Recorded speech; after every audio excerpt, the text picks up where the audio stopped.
HSBC put out a report yesterday calling for now 2 rate hikes in 2018. That would be 25 basis point hike each and take the repo rate up to 6.5%. They had earlier thought that there would be a prolonged pause in interest rates. Why the change in view? Joining us is Pranjul Bhandari, Chief India Economist at HSBC. Pranjul, good afternoon. Thanks so much for joining us here on Bloomberg Quint. I guess my first question is just that. You've gone from a prolonged pause to a 50 basis point hike in 2018 alone. Is this a combination of factors coming together?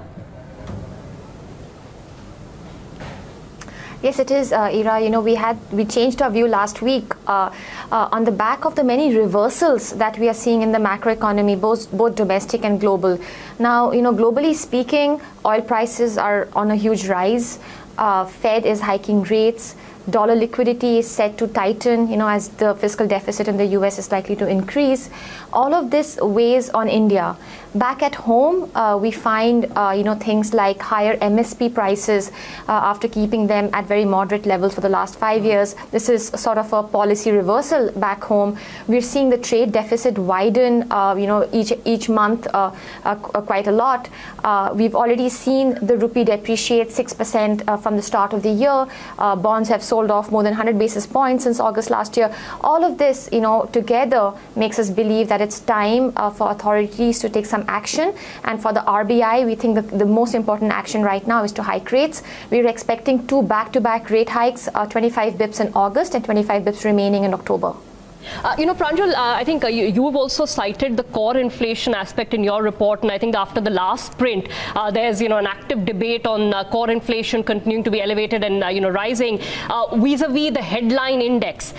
We're again back to that question of wondering whether the RBI, or in this case the MPC, is going to focus more on the core or take comfort from headline, which actually may be just brought down by volatility in, say, vegetable prices, which could be seasonal.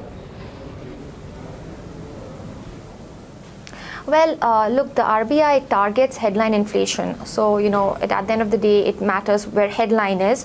But of course, when you're talking about the headline, you need to talk about every component. Now, core is what has been surprising to the upside for a couple of months in a row. And there's a lot of stuff going on there. One is that over last year, core had been depressed artificially because we were seeing a lot of distortions on the back of GST. A lot of corporates were giving steep discounts and so on. And all of that is going to reverse this year. So some core normalization will add to inflation in FY19. Now we also have an output gap that is closing. It's been wide, it's been negative for the last several years. By our estimate, by the end of this year, it's going to shut down, which again is going to increase core prices. So core inflation is something we need to be watchful of, but other things also need us to be watchful. Food inflation. Now I agree that for a last couple of months, food inflation has been falling on a sequential basis. But look forward and just think about all the pressures out there in the next couple of months, especially in the second half of FY19, when the new MSP prices will hit the market, and together with remonetization and more cash in circulation, food inflation could actually be the story of the second half of FY19, rising quite a lot from the levels it is at this point.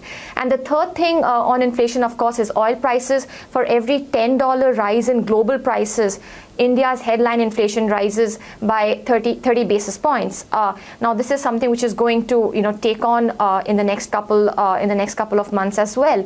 And finally, just a lot of people are pinning their hopes on monsoons. They believe that if monsoons are good this year, as the Met Department is predicting, it will bring down food inflation. But I wanted to make a very nuanced point here that monsoons matter when they are normal after a year of deficiency.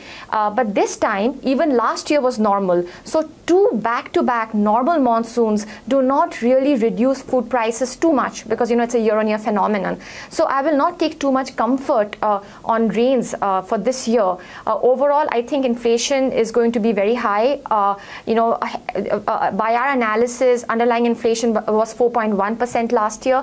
This year, the risk is of 100 basis points higher at 5.1%. Okay. Pranjul, this is Harsha. You alluded to oil prices and what it means for inflation. What is your estimation of how this is going to impact the current account deficit? And do you believe that the government's commitment to the fiscal targets are at risk? Well, yes, good questions, because oil impacts all variables in the macroeconomy. Now, if oil prices are $10 higher compared to last year, by our estimate, the current account deficit will be 0.4% of GDP higher. We estimate that the CAD, the current account deficit, will be 2.3% of GDP this year compared to 1.9% last year, mostly on the back of higher oil prices. Now, this is a problem right now, because if you run a very high current account deficit, you need enough inflows in order to fund them. And last couple of years, FDI inflows were good enough to fund the CAD, but this year the CAD is ballooning quite quickly, and FDIs don't increase so hurriedly. So we are going to become more and more reliant on portfolio inflows. Now, portfolio inflows is something that always keeps us a little worried. In fact, in the month of May, we've had portfolio outflows from the country. So we think the CAD and the BOP is in some sort of a vulnerable footing this year. Moving on to your last question on fiscal deficit. Now, the government, both the center and the state governments, have promised that they will run lesser fiscal deficit this year. So, looking at the budget estimates, the center plus state combined fiscal deficit was 6.4% last year. They want to bring it down to 6% next year. Is that possible? Well, with some luck, yes. But there are too many risks out there. One is rising oil prices. The second is uncertainties on GST collections, and the third is election year. In election years, there is some temptation to overspend, and that could weigh in on the fiscal deficit. So, just putting everything together, there are a lot of reversals in the global economy and in the domestic economy. Growth is rising, but it's mostly cyclical growth that is likely to increase the output gap. We have pressure on inflation from a variety of things: higher growth, higher MSP prices, high oil. We also have pressure on the current account deficit and risks on the fiscal deficit. At this point of time, the authorities need to, wear their conservative hat, and we expect the RBI to hike rates by 50 basis points. Pranjul, I was just coming to growth, and there are two very interesting points on growth. I'm going to start with your analysis that this is largely cyclical growth. You're saying led by construction, where the government has played a role, and led by consumption, where very easy retail credit seems to have played a role. Yes, that's correct. So we see that growth is indeed ticking up, and it's mostly cyclical growth. The first reason is higher construction spending.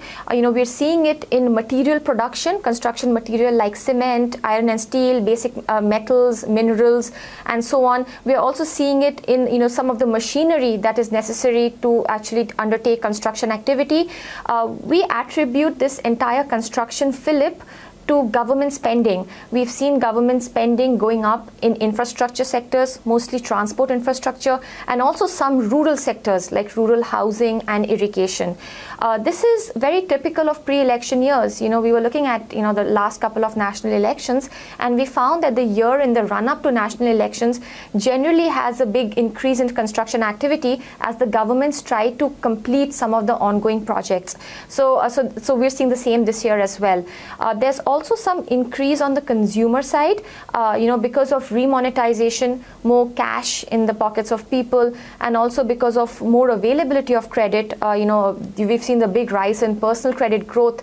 Both of these have been supportive of consumption demand.